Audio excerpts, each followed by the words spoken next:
ಇವತ್ತು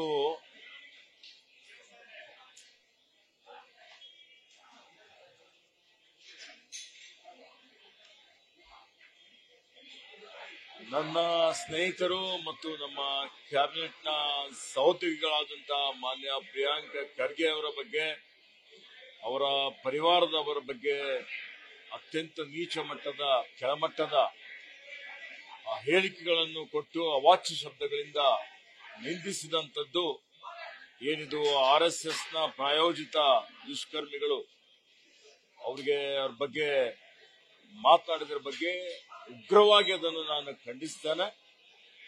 ಮತ್ತು ಇವರು RSSನ ನಿಜವಾದಂತ ಬಣ್ಣ ಬಯಲಾಗಿದೆ. ಇವತ್ತು ಆ ಕಿಡಿಗೇಡಿಗಳಿಗೆ, ದುಷ್ಕರ್ಮಿಗಳಿಗೆ ಕಾನೂನು ರೀತಿಯ ಕ್ರಮ ಜರುಗಿಸಿ ಕಠಿಣವಾದಂತಹ ಶಿಕ್ಷೆ ಕೊಡಬೇಕು ಅಂತ ಹೇಳಿ ನಾನು ಒತ್ತಾಯವನ್ನು ಮಾಡುತ್ತೇನೆ.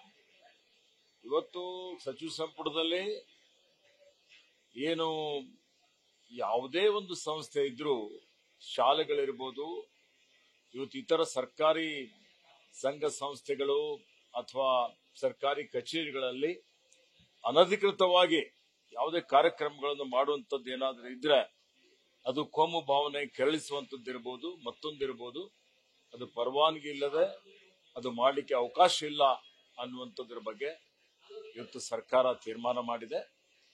ಮತ್ತೆ ಈ ವಿಷಯದ ಬಗ್ಗೆ ಕಾನೂನು ಸಚಿವರು ಸವಿಸ್ತಾರವಾಗಿ ಮಾತನಾಡ್ತಾರೆ. ನ್ಯೂಸ್ ಫಸ್ಟ್, ನಿರ್ಭೀತಿಯಿಂದ ನಿಮ್ಮ ಪರವಾಗಿ.